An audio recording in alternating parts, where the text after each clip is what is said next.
Good evening, everyone. Mwiriwe mwese.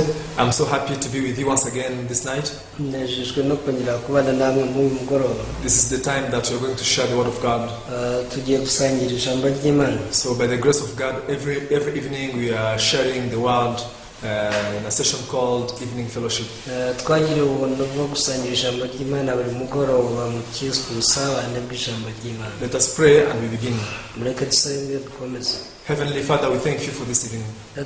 Tugushimira umugoroba. Lord, we thank you for your love, your mercy and your care. Nyagasani, tugushimira urukundo rwawe nuko utwitaho. Father, many times we live in despair. Nyagasani, inshuro nyinshi tubaho mu kwiheba. Lord, many times our future is uncertain.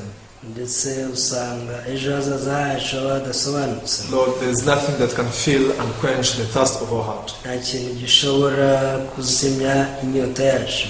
There is nothing in this world that can give us true hope. Nta n'ikintu muri iyi si cyaduha ibyiringiro by'ukuri. But Father, we could experience that in your word there is everything. Ariko data, twabonye ko mu ijambo ryawe harimo byose. We are able to be filled with hope and joy by receiving your word in our hearts. Tubasha kuzura ibyishimo n'umunezero igihe twakira ijambo ryawe. Father, the Bible says that you are almighty. Birivuga ko uri Imana ishobora byose. That's why many things that we can do on our own, niyo mpamvu ibyo tutabasha gukora ku bwacu, Lord, you are able to accomplish it by yourself. Nyagasani ubasha kubisohoza. So that's why I pray for this evening service. Rero nsengeye uyu mugoroba y'amateraniro. Please guide us and allow us to receive the word that you are sending us. Turagusabye kugira ngo uyayobore kandi duhe kwakira ijambo watwoherereje. We thank you, Father. Data, turagushimiye. We pray all these things in the name of Jesus. Senze byose mu izina rya Yesu.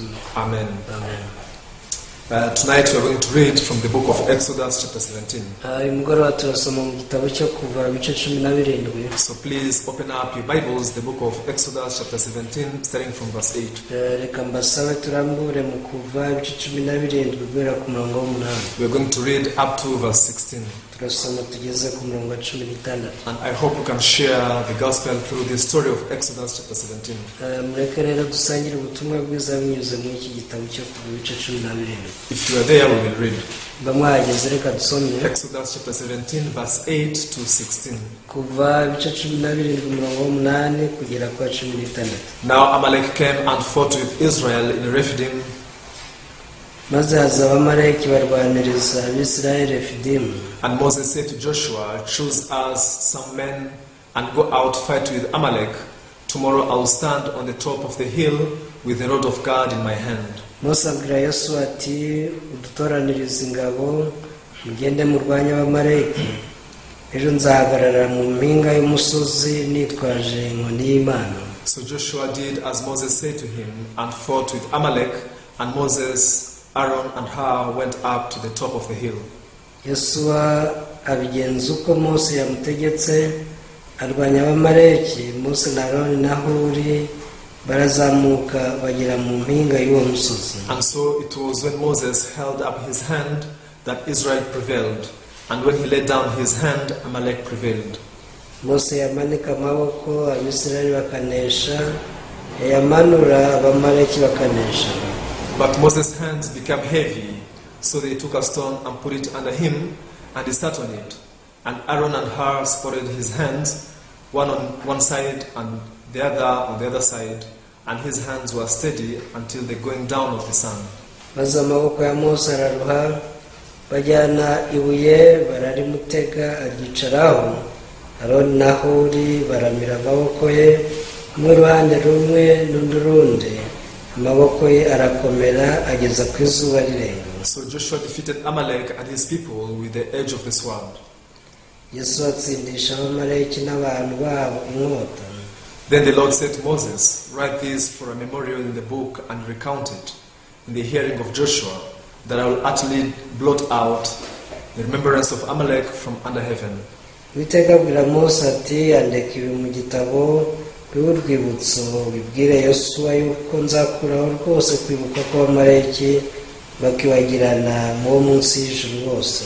And Moses built an altar and called its name, the Lord is my banner. Mose yubaka igicaniro cyita Yehova Nisi. For he said, because the Lord has sworn, the Lord will have war with Amalek from generation to generation.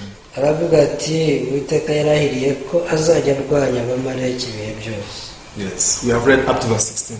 tugejeje ku murongo wa 16. Today we can see the advancement in technology. uyu munsi ubona iterambere ry'ikoranabuhanga. So human being, invented so many things and life became more easy. abantu bagiye bahimba ibintu byinshi kandi bituma ubuzima bworoha. Long time ago there were no vehicles, so that's why people had to travel very long distance, maybe by walking or by riding on their horses.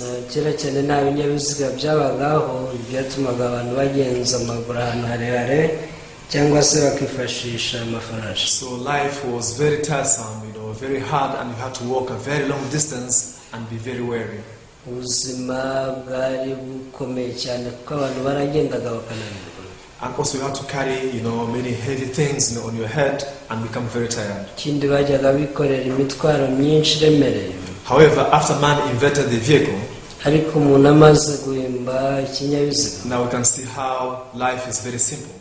tubona ko ubuzima bworoshye. You can travel a very long distance, within a very short time with the car.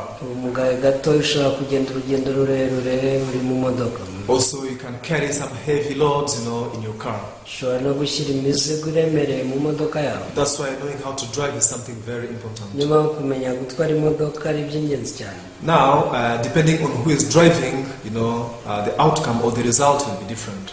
bitewe n'utwaye imodoka usanga n'umusaruro utandukana. Just that the car is not that you can drive it. kuba wabuze imodoka ntibivuze ko washobora gutwara.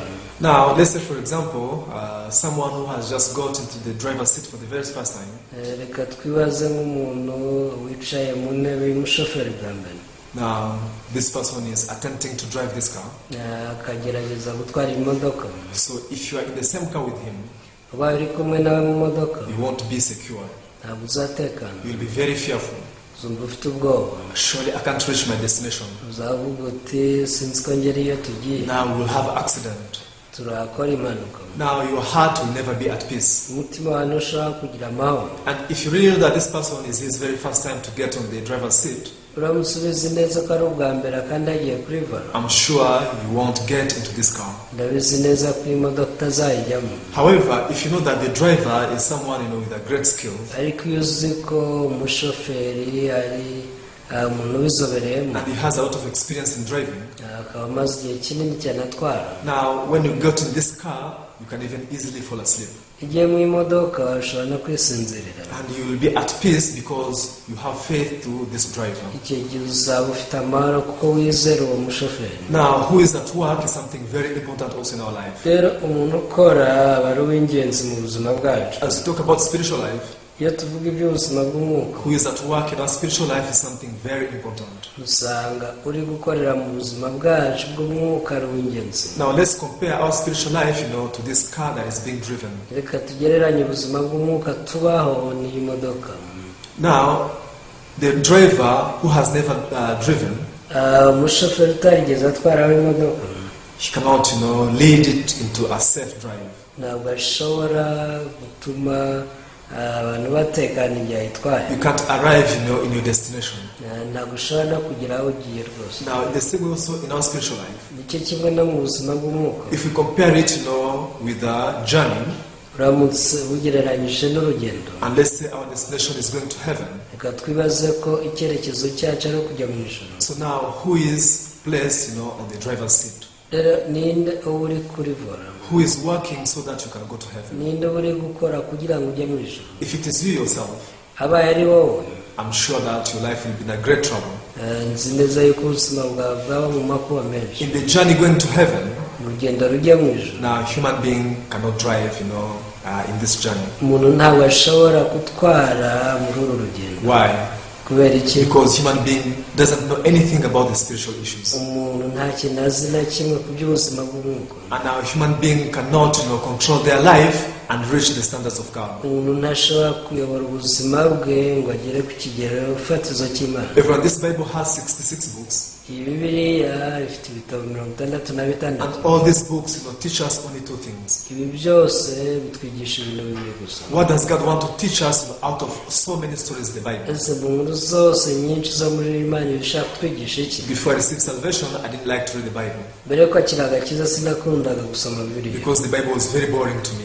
bibiliya yarandambiraga cyane. Wherever I read, I couldn't understand. igihe cyose nayisomaga sinayumva. And I thought maybe this is the book of priests, pastors and bishops and so-called servants of God. natekereje ko bibiliya yagenewe abapadiri, abashumba, ababishopu n'abandi bose bitwa abakozi b'Imana. Today, seeing myself preaching the gospel, this is something I could not dream of. uyu munsi iyo nibona mbwiriza ubutumwa bwiza ni ikintu ntigeze ndota. However, one day I received a blessing. ariko umunsi umwe nakiriye umugisha.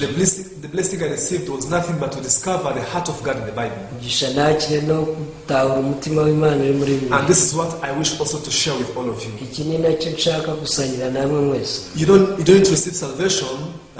You don't need to read all the Bible so that you can receive salvation. ntabwo ukeneye gusoma bibiliya yose ngo ubone kwakira agakiza. You don't need to understand every story so that you can go to heaven. ntabwo ukeneye kumva inkuru zose ngo ukunde ujye mu ijuru. All you need is nothing but to discover the heart of God hidden in the Bible. icyo ukeneye ni ugutahura umutima w'Imana uhishe muri So what does God want to teach us through these stories of the Bible? ese mu nkuru za bibiliya Imana ishaka kutwigisha As I iki? said, God wants to teach us only two things. kuko nabibabwiye Imana ishaka kutwigisha ibintu bibiri Now we gusa. can summarize the Bible in two words. dushobora guhina bibiliya mu magambo abiri. One, God wants to show us that human being is weak, human being is useless. icya mbere Imana ishaka kutwereka ko umwana w'umuntu ari umunyantege nke nta kintu yashobora. On the other hand, God is powerful and God is almighty. ku rundi ruhande ikatwereka ko Imana ari inyembaraga ishobora byose. Why does the Bible says that man was created out of the dust of the ground? ese kuki birivuga ko umuntu yaremwe mu mukungugu wo hasi? Why did God create us out of diamond or gold? kuki itaturemye muri diyama cyangwa se zahabu? Dust is something worthless. umukungugu ni ikintu kidafite agaciro. Wherever you find dust, iyo ubonye umukungugu you only, kick it out, you dust it out. wihutira kuwuhanagura no kuwunywa. If it's on the table, now you have to, sweep it out. iyo ubonye ku meza wihutira kuwuhanagura. Wherever you're about to sit, you have to check whether it is dusty or not. iyo ugiye kwicara ugenzura nimba hariho umukungugu cyangwa uhari. Now, dust is not something that is welcomed in the life of man. umukungugu si ikintu cyakwakirwa mu buzima bw'umuntu. Dust is something which has no use at all. umukungugu ni ikintu kidafite agaciro habe na gato. You can't compare it with gold and diamonds. ntabwo wawugereranya na diyama cyangwa zahabu. However, when God created us, nyamara ubwo Imana yaturemaga, the Bible never said that God created us out of diamond. bibiliya ntabwo ivuga ko yaturemye muri diyama. God didn't create us out of gold. nta nubwo yaturemye muri zahabu. Now, God created us out of the most useless and worthless thing. ahubwo yaturemye mu kintu kidafite agaciro na gatoya. What does it have to teach us? ese bitwigisha iki? Surely me, human being, I'm nothing. kuri njyewe muntu ntacyo ndi. I, human being, I'm useless. njyewe umuntu ndimbura mu mara. I am very weak. umunyantege nke I cyane. cannot do it. nta kintu nakora. For me to receive the blessing, kuba nakwakira umugisha, for me to receive salvation, kuba nakwakira for agakiza, me to go to heaven, kuba najya mu ijuru, there is nothing at all I need to do. nta kintu na kimwe nkeneye gukora. So God is the one who should work for me. Imana niyo igomba kunkorera. Now, if you understand this heart of God, uramutse wumvise umutima w'Imana, it will be very easy for you to even understand every single story written in the Bible. bizakorera kumva buri nkuru yose yanditse muri Bibiliya. Now, when you read the book of Genesis chapter 1, iyo usomye itangira igice cya mbere, the very story of the Bible that receives the creation of the world. inkuru ya mbere ubona ni kuremwa kw'isi. Now, when you see Genesis chapter 1, verse 1 and 2, itangira igice cya mbere umurongo wa mbere n'uwa kabiri, the Bible says that in the beginning God created the heavens and the earth. biravuga ngo mbere na mbere Imana yaremye ijuru n'isi. Now the earth was without form, it was in void and filled with darkness. isi yari idafite ishusho, iriho ubusa busa ndetse icuza umwijima. Now if you are told to draw such a world, such an earth, bakubwiye gushushanya iyo se, how can you draw it? ese wayishushanya ute? Something that has no form, ikintu kidafite ishusho even it is in void, kandi kiriho ubusa, it is in darkness. cyuzuye umwijima. Now that was the beginning of this earth. uko niko iyi si yatangiye. Now what can this earth do so that it can change itself? ese ubwo yari gukora iki ngo ihinduke? Now when there's darkness, iyo hariho umwijima, human beings are not comfortable to stay in darkness. usanga umuntu adatekana kuwugumamo. Actually, darkness stands for sin in the Bible. ubundi umwijima muri biriya uhagararira icyaha. Now, whenever people are in the darkness, they try to get rid of this darkness. Igihe cyose abantu bari mu mwijima bagerageza gutandukana nawo. Then what do you do to separate from this darkness? Ase wakora iki gutandukana n'umwijima? If you try to punch it, amutugerageje kutera ingumi, or if you try to, to cut it, maybe with a knife, cyangwa se ugafata icyuma ngo ukate, you bring a very heavy rock, you try to throw it to the darkness. cyangwa ukazana urutare runini ugashaka kuwutera. That's not how you can cast out darkness. Ko si ushobora kwirukana umwijima, simply by switching the light. ariko uramutse ucanye itara, When the light comes in, iyo urumuri ruje, automatically it casts out this darkness. byikoze wa mwijima urahunga. Now, when the earth was filled with darkness and without form and void, ubwo isi yari yuzuye umwijima kandi idafite ishusho iriho n'ubusabusa, what did this earth could do to get rid of all those things? ese ni iki isi yari gukora ngo ibi byose biyishiremo? There is nothing. nta na kimwe. That's why God had to come. niyo mpamvu Imana yagombaga kuza. Now God came to this earth. Imana yaje mu isi. In the next verse, that is verse 3, umurongo wa gatatu, the Bible says that God said, let there be light. biravuga ngo Imana yaravuze ngo habeho umucyo, And now immediately there was light. ko niko umucyo wabayeho. Now we see simply by receiving the words of God, mu gihe wakira ijambo ry'Imana gusa, when this earth contained or received the word of God, ubwo iyi si yakiraga ijambo ry'Imana, now all darkness was cast out. umwijima wose warahunze. Who worked for the darkness to go away from the surface of the earth? ese ninde wakoze kugira ngo umwijima uhunge isi? The Bible says that God spoke. biravuga ngo Imana yaravuze. Now there is this word that proceeded from the mouth of God, ari ijambo ryasohotse mu kanwa k'Imana, and it cast out all darkness. yirukana umwijima Then wose. what comes later? icyakurikiyeho ni iki? We see now this world, flourishing with a lot of flowers. tubona ko iyi si yahise imeza indabyo nyinshi, Very beautiful rivers, the sea and the lakes came to the world. imigezi myinshi, inyanja, byahise bibaho.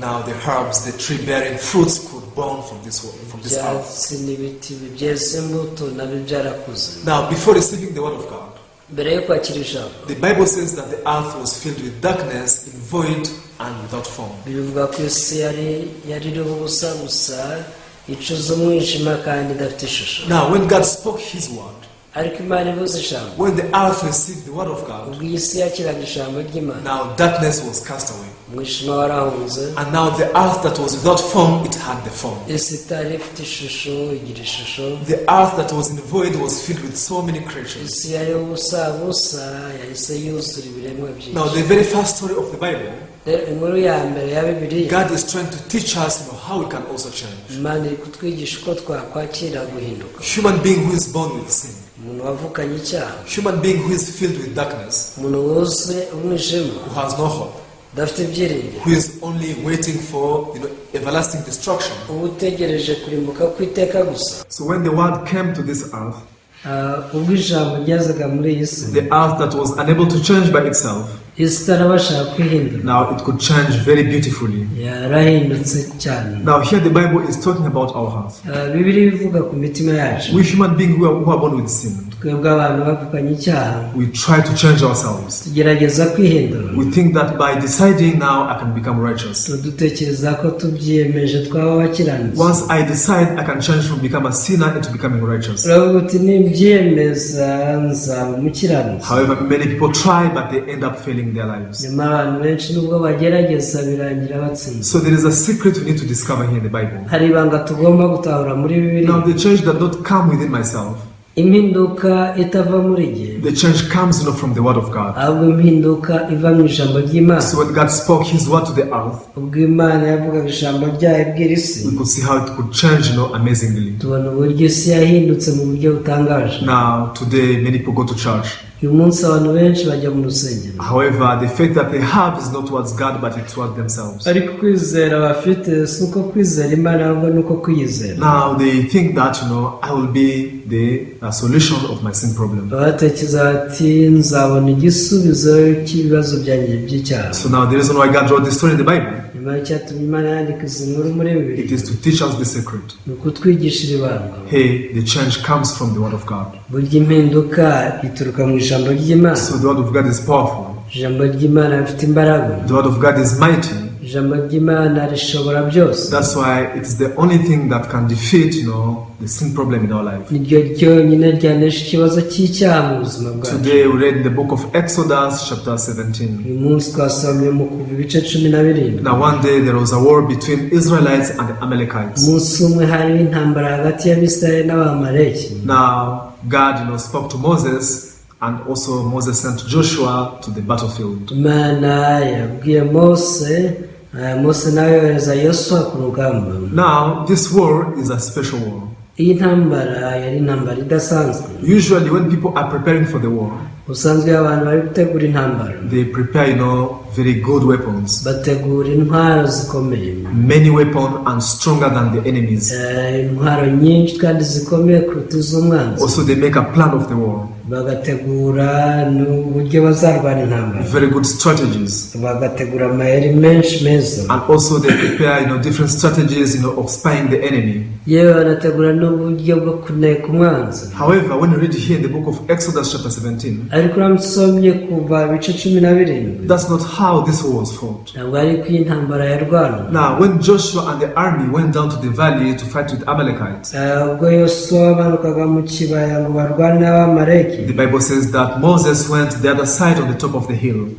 Mose yagiye ku rundi ruhande azamuka ku musozi hejuru. Now we can read here verse 11 and 12. dusome umurongo wa 11 na 12. Okay, sorry, verse 10 and 11. umurongo wa 10 na 11. So Joshua did as Moses said to him and fought with Amalek, and Moses, Aaron, and Hur went up to the top of the hill. Yosuwa bigenza uko Mose yamutegetse, yarwanya Abamaleki.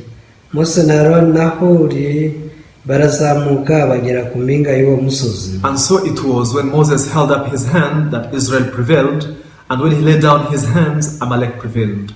Mose yamanika amaboko, Abisirayeli bakanesha, yamanura Abamaleki bakanesha. Now when Joshua and his soldiers were fighting with the Amalekites, ubwo Yosuwa yarwanaga n'Abamaleki, now we see that also Moses was on the other side on the top of the hill. tubona ko Mose yari ku rundi ruhande.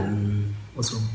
Now the Bible says that when Moses held up his hands, birivuga ko ubwo Mose yazamuraga amaboko, that time Israelites prevailed. icyo gihe Abisirayeli baraneshaga. And now when the hands of Moses came down, amaboko ya Mose yamanuka, that time Amalekites now prevailed over Israel. Abamaleki bagatsinda Abisirayeli. Now this war was a very special one. iyi ntambara yari idasanzwe. Now for Israel to prevail kugira ngo Abisirayeli baneshe, does not depend upon, Joshua and his soldiers. ntabwo byashingiraga kuri Yosuwa n'ingabo yari afite. Not great weapons, nta nubwo ari intwaro zikomeye, not nice, war strategies. ntabwo ari amayeri y'intambara. But now we can see that the victory was upon the hands of Moses. ahubwo turabona ko kunesha kwari mu maboko ya Mose. Now when Moses held up his hands, ubwo Mose yazamuraga amaboko, Israel was prevailing. Abisirayeli baraneshaga. But now problem, Moses as an old man, ariko ikibazo Mose ko yari ashaje, he became very tired. yararushye. Now his hands became very heavy and weary. amaboko ye yarananiwe cyane. Now, many times his hand could just drop down. amaboko yajyaga amanuka kenshi. Now many Israel's people were killed. Abisirayeli benshi baricwa. Now we can see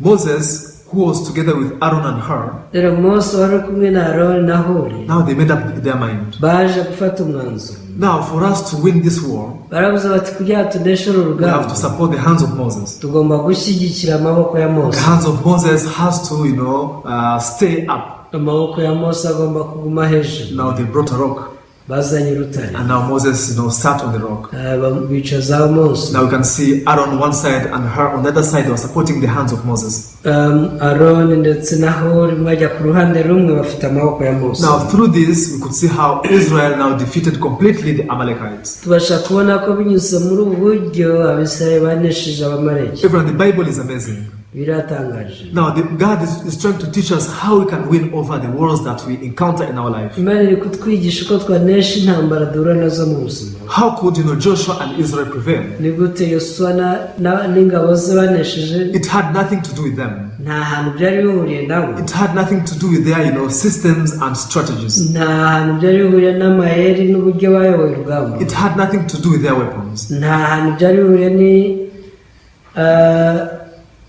n'intwaro bari bafite, because the victory depended only on Moses.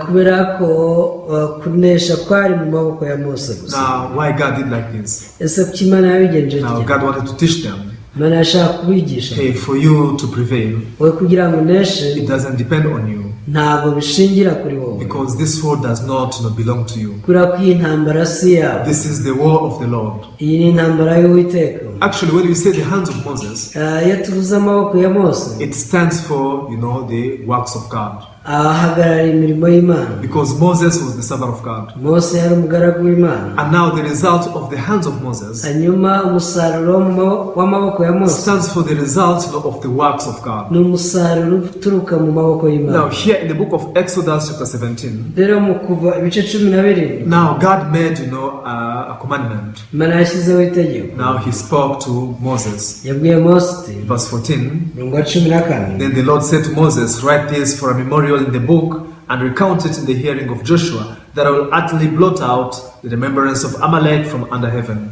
Uwiteka abwira Mose ati, andika ibi mu gitabo bibe urwibutso, wibwire Yosuwa yuko nzakuraho rwose kwibuka ko Amaleki bakibagirana mu munsi y'ijuru bose. Now God commanded to be written that as a memorial in the book. Imana yategetse ko ibyandikwa mu rwibutso. What should be written?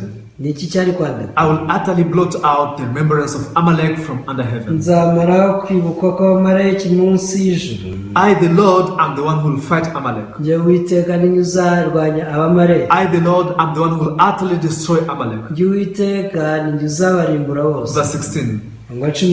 For he said, because the Lord has sworn, the Lord will have war with Amalek from generation to generation. Aravuga ati Uwiteka yarahiriye ko azajya arwanya Abamaleki ibihe byose. Now, who will have this war? Ninde uzarwana iyi ntambara? This is the war of the Lord. Iyi ni intambara y'Uwiteka. Now, Joshua could simply thought, Yosuwa yari gutekereza ati, we fought very hard. twararwanye cyane. Surely today, we determined ourselves. Uyu munsi rwose twakiyemeje. Even we prepared, strong weapons. Twateguye intwaro zikomeye. However, God broke down his heart. Ariko Imana yamenye umutima we. Hey, Joshua, you think you can fight? Ati Yosuwa, utekereza ko warwana? Israelites, do you think you can defeat Amalekites? Ese Abisirayeli mutekereza ko mwanesha Abamaleki? Can I lay down the hands of Moses? Ese ndege kuri amaboko ya Mose murebe? Now, God wanted this to be, a very big lesson in the lives of Israelites. Imana yashaka ibi bihinduka isomo rikomeye mu buzima bw'Abisirayeli. This is our story. Iyi ni inkuru yacu. Every day we also fight the war. Buri munsi natwe tuba mu ntambara. Especially the war of sin.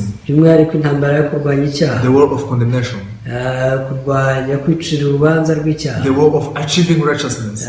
Kugera ku gukiranuka. And many people think this war belongs to them. Batekereza ko iyi ntambara ari yabo. That's why they try to fight very hard. Niyo mpamvu bagerageza kurwana cyane. Ever since I was young, I went to the church. Kuva ndi mutoya nagiye mu rusengero. And at the time I was 18 years old, I was just fighting for myself. Nagejeje imyaka 18 ngerageza kwirwanirira. I was trying to fight against sin, trying to keep the law, trying to make my own righteousness. Nagerageza kurwanya icyaha no kubahiriza amategeko mu bw'umukirano. So I had no need to depend on God. Ntabwo rwose nari nkeneye kwiringira Imana. Of course, I could speak Jesus just on my lips. Nashaka kuvuga Yesu ku munwa. I believe Jesus. Nizera Yesu. Jesus died for me. Yesu yarampfiriye. He shed his blood for me. Yamenye amaraso ye ku bwanjye. However, this was only on my lips, it was not in my heart. Ariko ibyari ku munwa ntibyari mu mutima. Deep inside of my heart, I was fighting sin on my own. Umutima wanjye nari ndwanya icyaha ku bwanjye. However, God let me fail.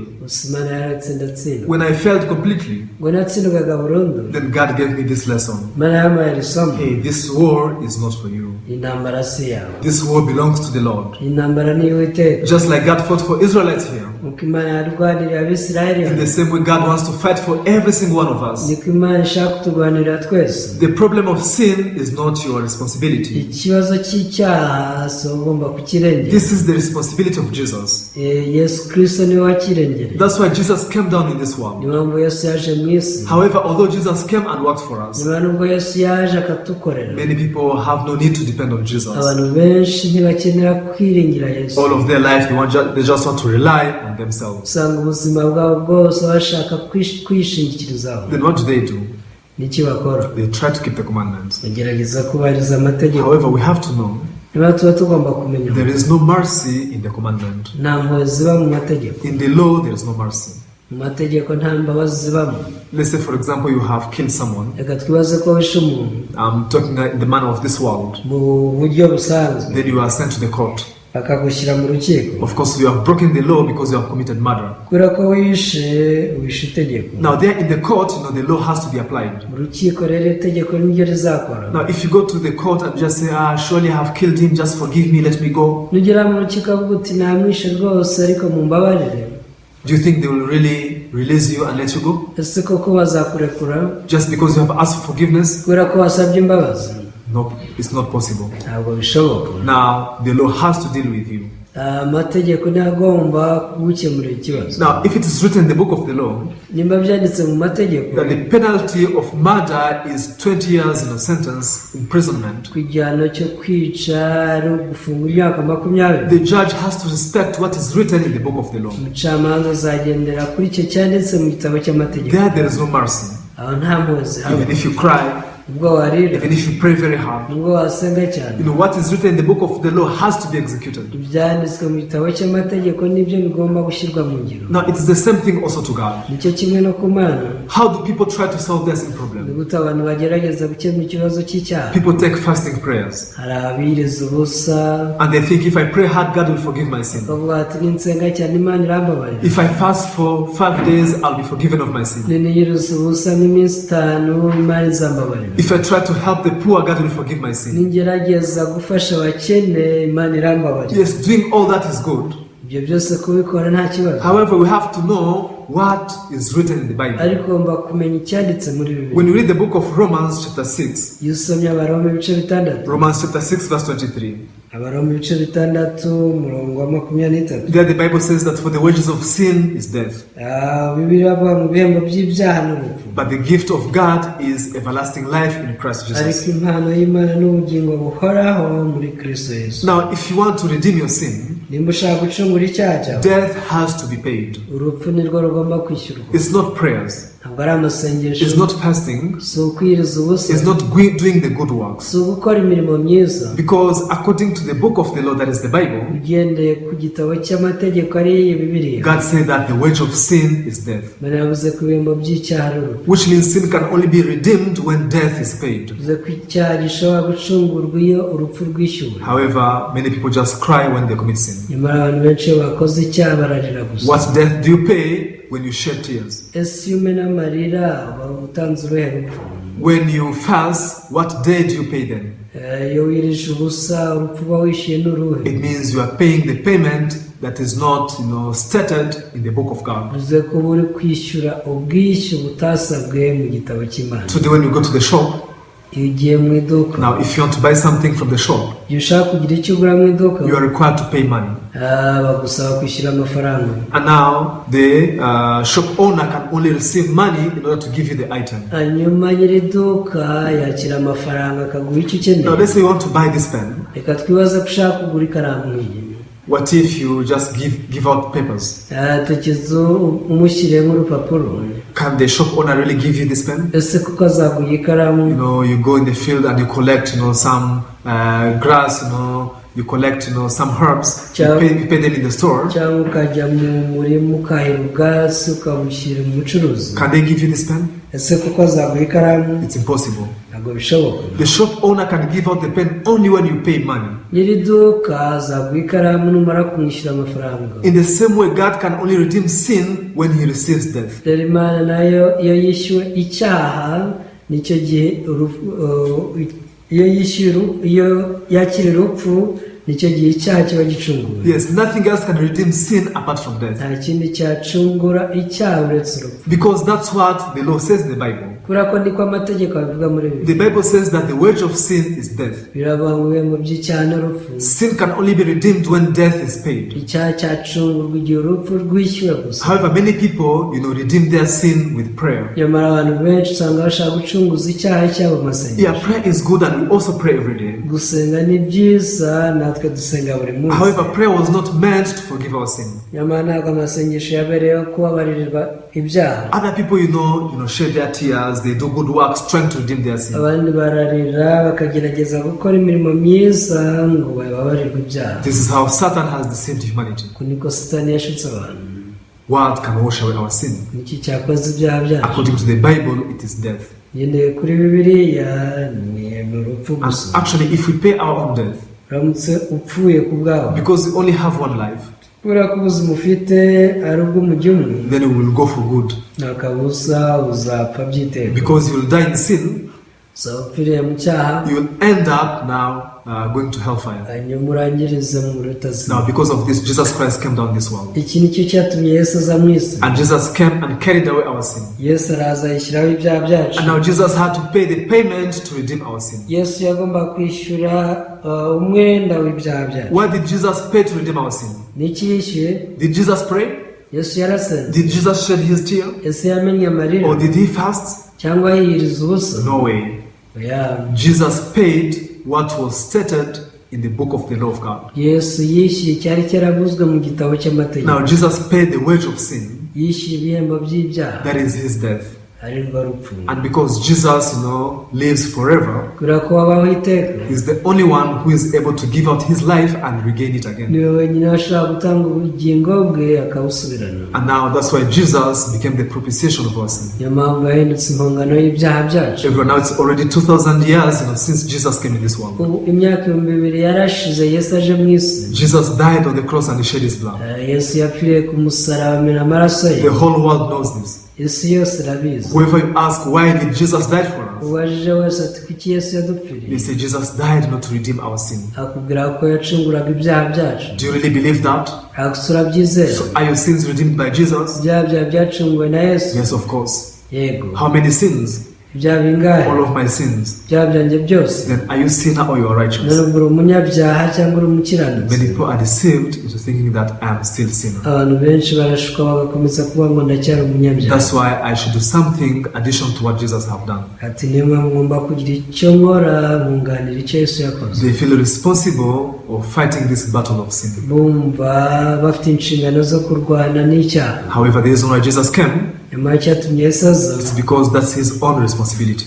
nuko zari inshingano ze. Jesus is the one who should fight against sin on our behalf.